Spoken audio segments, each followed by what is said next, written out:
పూర్తే ఉంది, upper coffer dam పూర్తే ఉంది. అందుకే ఇప్పుడు ఏదైనా ఫ్లడ్ కానీ ఇవి కానీ మనకు వచ్చేటువంటి పరిస్థితి లేదు. ఇప్పుడు వర్క్స్ జరుగుతూ ఉన్నాయి. అదే పరిస్థితి ఆ రోజు ఏజెన్సీలు కంటిన్యూ చేసి అధికారులు కంటిన్యూ చేసి ఉండుంటే అప్పర్ కాపర్ డ్యామ్ పూర్తి అయిపోయింది, డయాఫ్రమాలు ధ్వంసం అవ్వకుండా ఉండేది. ఇది నేను చెప్పడం కాదు, ఐఐటి హైదరాబాద్ అని చెప్పారు. మీరు కూడా అందుకనే బ్రీఫ్ గా చెప్పండి అని చెప్పలేదు, కానీ కావాలంటే చదివితే అలా చెప్పారు. ఇది మానవ తప్పిదం, ప్రకృతి తప్పిదం కాదు, ఇటువంటివి భవిష్యత్తులో పునరావృతం చేయకుండా హెచ్చరించారు అధ్యక్ష. ఈ ఐఐటి హైదరాబాద్ అంటే ఇదేమి తెలుగుదేశం పార్టీ లేదా జనసేన బీజేపీ కాదు, ఐఐటి నిపుణులు చెప్పారు. ఏమని ఇటువంటి భవిష్యత్తులో పునరావృతం చేయొద్దు, ఇటువంటి క్లిష్టతరమైన ప్రాజెక్టులు ఇటువంటి తప్పుడు ఏదైతే ప్రణాళిక చేయొద్దని వాళ్ళే హెచ్చరించారు అధ్యక్ష. చేత ఏంటంటే గత ప్రభుత్వం నిర్వాహకం వల్ల ఇది దెబ్బతింది. దాన్ని ఏదైతే మళ్ళీ ఈ రోజు అదృష్టం వద్ది ఇవాళ డబుల్ ఇంజిన్ సర్కార్ ఈ రోజు అటు కేంద్రంలో కానీ ట్రయల్స్ ఏదైతే మన ఆంధ్రాలో ఉంది. అందుకే నరేంద్ర మోడీ గారి సహకారంతో కూడా ఈ రోజు ఏదైతే దానికి సంబంధించినటువంటి 12,157 కోట్లు కూడా మళ్ళీ చంద్రబాబు నాయుడు గారు కూడా ఈ రోజు కూడా ఆయన ఢిల్లీలో ఉన్నటువంటి పరిస్థితి అధ్యక్ష. గతంలో ఉన్నటువంటి ముఖ్యమంత్రులు ఢిల్లీ పోతే ఏం తెచ్చారో ఏం మాట్లాడారో అసలు కనీసం ప్రెస్ కూడా మాట్లాడేటువంటి పరిస్థితి ఉండేది కాదు అధ్యక్ష.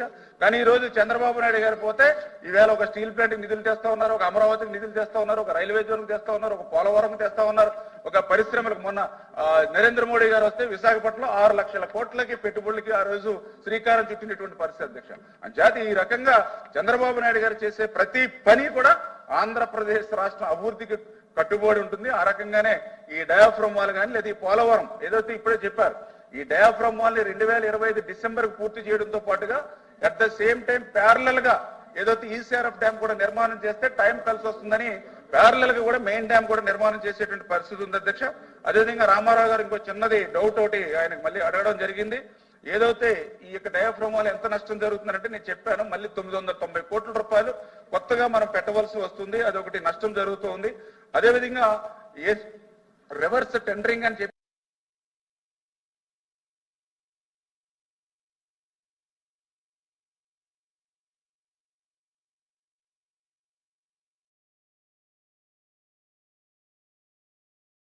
ఆ రోజు 600 కోట్లు నాకు తెలుసుండి 5 సంవత్సరాలు ఆలస్యం అవడం అంటే అక్కడ ఏదైతే మనం ఇప్పుడు ఈ ఎలక్ట్రికల్ సంబంధించినటువంటి ప్రాజెక్ట్ ని మనం దాన్ని మెగావాట్స్ మనం ఉపయోగించుకోలేకపోతూ ఉన్నాం. మరి ఏదైతే ఆ సాగునీరు త్రాగునీరు రాయలసీమకు కానీ ఇటు ఉత్తరాంధ్రకు కానీ 5 సంవత్సరాలు ఆలస్యం అవడంతో దగ్గర 50,000 కోట్ల రూపాయలు మినిమం అంటే మినిమము ఈ ప్రాజెక్టు ఆలస్యం అవడం వల్ల ఈ రోజు నష్టపోయిందని చెప్పేసి గౌరవ మరి రామారావు గారికి కూడా తెలియజేస్తున్నాను అధ్యక్ష.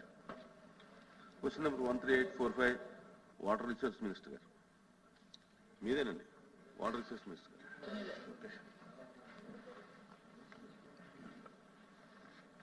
ధన్యవాదాలు అధ్యక్ష. ఏదైతే మొదటి ప్రశ్నకు సమాధానం అవునండి, రెండవ ప్రశ్నకు సమాధానం నేరేడి బ్యారేజీ నిర్మాణం ఇంకా చేపట్టడం జరగలేదు, మూడవ ప్రశ్నకు సమాధానం ఐఎస్ఆర్ డబ్ల్యూడి చట్టం 1956లోని విభాగం 5(3) నియామకం ప్రకారం విడబ్ల్యూడిటి 21/6/21 తేదీ గల తుది ఉత్తర్వులు విభాగం 6(1) నియామకం ప్రకారం గౌరవ విడబ్ల్యూడి యొక్క మరి 21/6 తేదీ గల తుది ఉత్తర్వులు మరియు నిర్ణయాన్ని అమల్లోకి తీసుకురావడానికి అధికారిక రాజపత్రులు భారత ప్రభుత్వం నోటిఫై చేయవలసి ఉంది. గౌరవనీయ విడబ్ల్యూడి యొక్క తుది వారి నివేదిక మరియు నిర్ణయాన్ని ప్రచురించడం కోసం భారత ప్రభుత్వంతో ఆంధ్రప్రదేశ్ సంప్రదింపులు జరుపుతూ ఉన్నది అధ్యక్ష. Thank you. భాషా గారు. విక్రాంత్ గారు. ఆంధ్ర చైర్మన్ గారు.